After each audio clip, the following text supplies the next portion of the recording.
Shalom.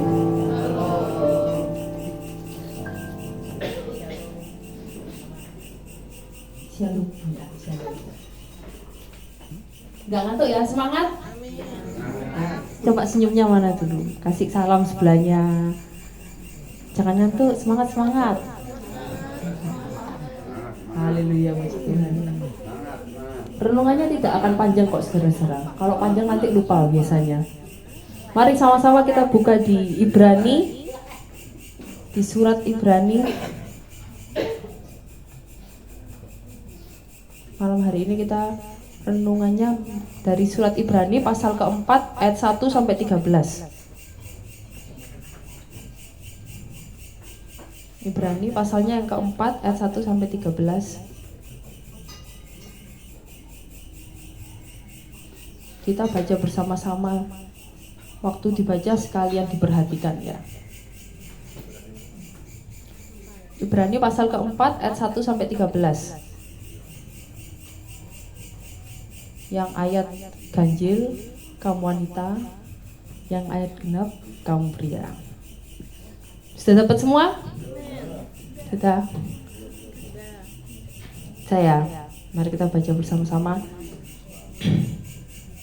Hari perhentian yang disediakan Allah.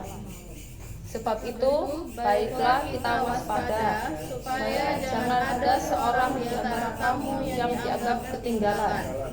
Sekalipun janji akan masuk ke dalam perhentiannya masih berlaku. Karena kepada kita diberitakan juga kabar kesukaan sama seperti kepada mereka. Tetapi firman pemberitaan itu tidak berguna bagi mereka, karena tidak bertumbuh bersama-sama oleh iman dengan mereka yang mendengarnya. Sebab kita yang beriman akan masuk ke tempat perhentian seperti yang ia katakan. Sehingga aku bersumpah dalam murkaku, mereka tak akan masuk ke tempat perhentianku, sekalipun pekerjaannya sudah selesai sejak dunia dijadikan. Sebab tentang hari ketujuh pernah dikatakan di dalam surat, dan Allah berhenti pada hari ketujuh dari segala pekerjaannya. Dan dalam nas itu kita baca, mereka tak akan masuk ke tempat perhentianku. Jadi sudah jelas bahwa ada sejumlah orang akan masuk ke tempat perhentian itu, sedangkan mereka yang kepadanya lebih dahulu diberitakan kabar kesukaan itu tidak masuk karena ketidaktaatan mereka. Sebab itu ia menetapkan pula suatu hari, yaitu hari ini, ketika ia setelah sekian lama berfirman dengan perantaraan Daud seperti dikatakan di atas. Pada hari ini, jika kamu mendengar suaranya, janganlah keraskan hatimu. Sebab ada kata Yosua telah membawa mereka masuk ke tempat perhentian, pasti Allah tidak akan berkata-kata kemudian tentang suatu hari lain. Jadi masih tersedia suatu hari perhentian, hari ketujuh, bagi umat Allah. Sebab barang siapa telah masuk ke tempat perhentiannya, ia sendiri telah berhenti dari segala pekerjaannya, sama seperti Allah berhenti dari pekerjaannya. Karena itu, baiklah kita berusaha untuk masuk ke dalam perhentian itu, supaya jangan seorang pun jatuh karena mengikuti contoh ketidaktaatan itu juga. Sebab firman Allah hidup dan kuat dan lebih tajam daripada pedang bermata dua manapun. Ia menusuk amat dalam sampai memisahkan jiwa dan roh, sendi-sendi dan sumsum. Ia sanggup membedakan pertimbangan dan pikiran hati kita. Dan tidak ada suatu makhluk pun yang tersembunyi di hadapannya, sebab segala sesuatu telanjang dan terbuka di depan mata Dia, yang kepadanya kita harus memberikan pertanggungjawaban. Amin. Amin. Malam hari ini renungan kita diambil dari ayat ke-12. Saya bacakan lagi. Sebab firman Allah hidup dan kuat dan lebih tajam daripada pedang bermata dua manapun. Ia menusuk amat dalam sampai memisahkan jiwa dan roh, sendi-sendi dan sumsum. Ia sanggup membedakan pertimbangan dan pikiran hati kita. Amin. Nah, Renungan malam hari ini intinya saya kasih tahu di depan supaya nanti nggak lupa. Jadi intinya apa sih? Intinya itu kalau saudara membaca atau mendengar firman Tuhan, gunakan untuk saudara sendiri. Nah itu piye maksudnya ya? Begini saudara-saudara. Biasanya kita kalau mendengar firman Tuhan, entah dari khotbah atau membaca Alkitab, itu seringkali, wah, kowe cocok gawe-gawe. Dicocok-cocok no, gawe dulur. Nah, toh ampuni, kae ndak tahu ngampuni. Jadi kita membaca firman, tapi pikirannya, aku cocok gaweku. Pikirannya buat orang lain, bukan buat kita sendiri. Atau kita membaca firman, nyari-nyari yang cocok sama maunya kita, gitu ya. Ya, terus mari ngono lek cocok digawe nang status, opening story. Wah, iki cocok iki karo-karoku. Nah, firman Tuhan ini seperti di ayat 12 tadi, tajam, seperti pedang bermata dua, nggak ada yang lebih tajam. Jadi kalau saudara membaca firman Tuhan dan tidak terasa menusuk, ya, berarti tidak membaca atau tidak mendengarkan. Karena firman Tuhan itu kebenaran itu biasanya menyinggung atau menusuk. Gitu. Kalau kebenaran itu nyaman, namanya bukan kebenaran. Nah, firman Tuhan ini seringkali disalahgunakan, ya, untuk membela maksud kita atau untuk menyerang saudara kita. Ini juga metode yang sama yang digunakan oleh iblis. Kalau saudara ingat waktu Tuhan Yesus dicobai di padang gurun, ada yang ingat ya ceritanya ya?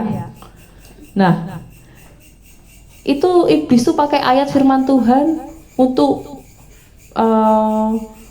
membela maksudnya. Jadi dia maksudnya mencobai Tuhan, dia pakai firman Tuhan untuk membuktikan poinnya dia sendiri. Nah, kalau kita juga seperti itu, kita pakai firman Tuhan untuk membenarkan kita sendiri, sama aja kayak iblis. Gak enak ya. Atau Farisi, kalau ingat cerita-ceritanya ahli Taurat atau apa, Farisi itu sering pakai firman Tuhan untuk menyerang Tuhan Yesus. Kata ada tertulis seperti ini, ada tertulis seperti ini. Jadi firmannya itu tidak dipakai buat dia sendiri, tapi untuk menyerang atau menunjukkan kesalahan orang lain. Nah, malam hari ini kita bersama-sama belajar, kalau baca atau dengar firman Tuhan, mari kita pakai untuk diri kita sendiri. Ya, amin. Jangan dengar firman Tuhan, jangan khawatir, cocok gue, kayak tidak dipakai buat dirinya sendiri, tapi dibuat menyerang saudaranya atau dibuat membela dirinya sendiri. Kalau saudara-saudara ingat Matius 7 ayat 3, coba kita baca bersama-sama saja.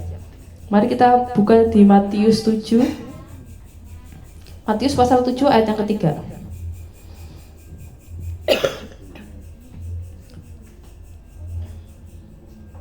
Tolong dibacakan.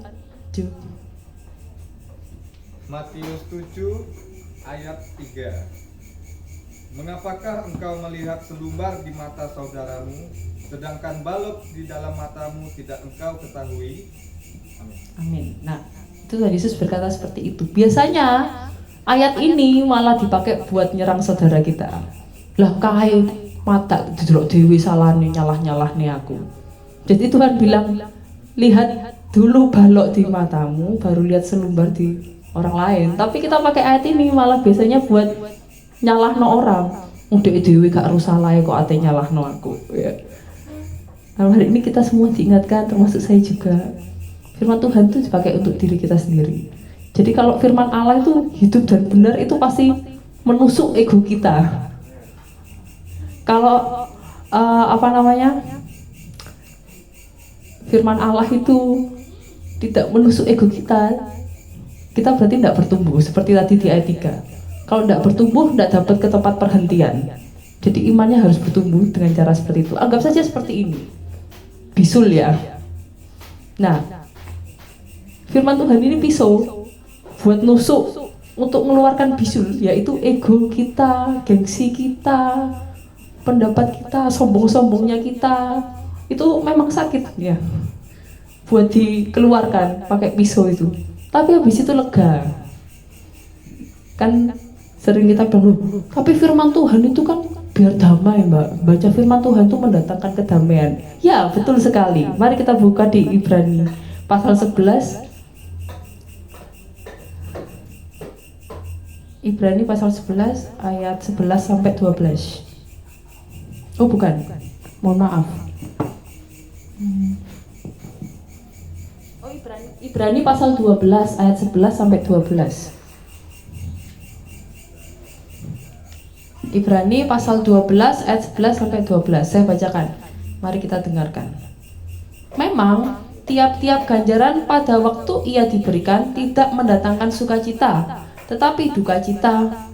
Tetapi kemudian ia menghasilkan buah kebenaran yang memberikan damai kepada mereka yang dilatih olehnya. Sebab itu kuatkanlah tangan yang lemah dan lutut yang goyah. Jadi awalnya itu tidak mendatangkan sukacita, mendatangkan duka cita. Memang kalau mendengarkan firman Tuhan itu atau mendapat ajaran dari Tuhan itu pertamanya duka cita. Kenapa? Karena diri kita, ego kita itu disakiti, dihilangkan. Tapi kalau kita nurut, akhirnya mendatangkan damai. Amin. Kalau saudara-saudara dengar firman Tuhan, mungkin nonton di YouTube atau mungkin dengar di gereja atau baca firman Tuhan sendiri, yang harusnya kita dapatkan itu adalah penyangkalan diri, bukan pembenaran diri. Jadi kalau kita dengar firman Tuhan, misalnya ditampar pipi kiri, berikan pipi kanan. Kalau kita biasanya juga masuk akal, rep, ya. Tapi kita harus menyangkal diri. Kalau kita baca firman Tuhan itu kita harus menyangkal diri. Yo bener, yang bener firman Tuhan. Anjan aku salah, anjan gengsiku kegedean, dan harga diri. Biasanya gitu. Gak paten aku. Jadi kalau kita baca firman Tuhan tapi malah membesarkan ego kita, itu berarti kita tidak membiarkan Tuhan menusuk diri kita. Kita itu defense, pertahanan, menahan diri. Kalau ada firman Tuhan yang menurut kita tidak cocok, dintai. Apa tidak dirungokno, apa lupa. Nah, kalau kita dengar firman Tuhan, itu harus menghasilkan penyangkalan diri. Segala ego kita, pengertian kita yang lama, itu hilang. Sehingga kita boleh bertumbuh, sehingga kita boleh mendapat tempat perhentian tadi di ayat ketiga di Ibrani yang keempat. Nah, kita bisa tahu kok kita ini bertumbuh atau tidak dalam iman. Caranya bagaimana? Coba kita ingat-ingat tahun lalu, ini bulan apa? Agustus tahun 2024, sama sekarang ada yang berubah apa enggak dari iman kita? Ada yang bertumbuh apa? Podo ae. Atau mungkin 5 tahun yang lalu, tahun 2020, sama sekarang 2025, ada yang berubah enggak dari diri kita menjadi lebih baik atau podo ae? Entah itu pengetahuan kita, pengenalan kita akan Allah atau iman kita, atau mungkin malah 10 tahun kayak podo ae. Jadi kita sendiri itu tahu kita bertumbuh atau tidak. Tadi ya seperti di Ibrani 4.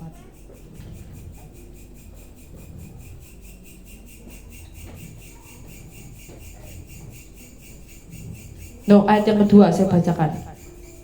Karena kepada kita diberitakan juga kabar kesukaan sama seperti kepada mereka. Tetapi firman pemberitaan itu tidak berguna bagi mereka karena tidak bertumbuh bersama-sama oleh iman dengan mereka yang mendengarnya. Jadi firmannya tidak bertumbuh, imannya tidak bertumbuh, akhirnya tidak mendapat perhentian. Bagaimana untuk bertumbuh? Dipotong, ya. Biasanya begitu.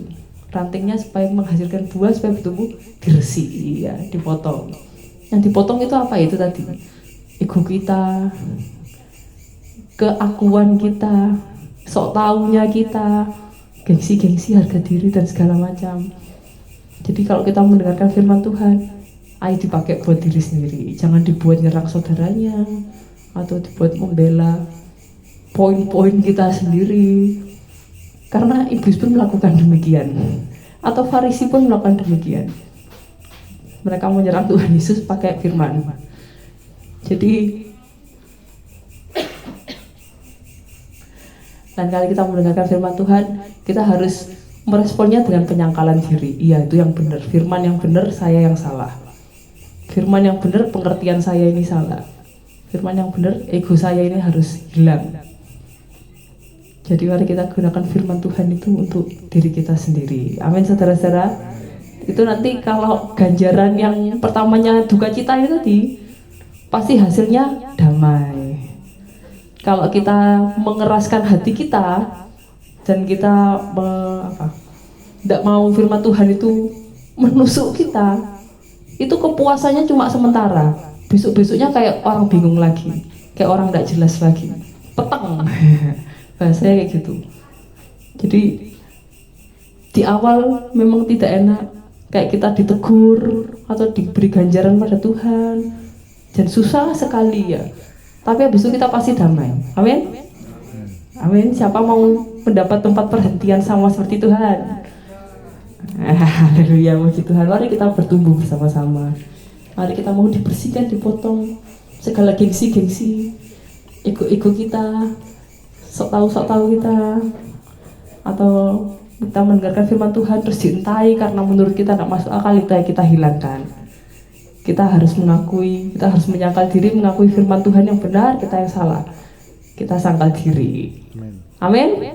Amin. Haleluya, terpujilah Tuhan. Kiranya hikmat dan sukacita Tuhan menyertai kita semua. Mari kita tundukkan kepala, kita berdoa.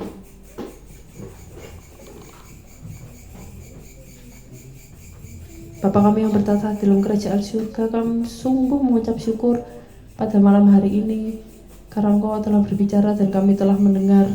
Kiranya Bapa, firman yang kami taburkan pada malam hari ini boleh bertumbuh dan boleh berbuah di hati anak-anak-Mu ini ya Bapa, sehingga tidak menjadi sia-sia. Kemuliaan hanya kepada Bapa dan Putra dan Roh Kudus. Demi Yesus yang hidup kami berdoa. Amin.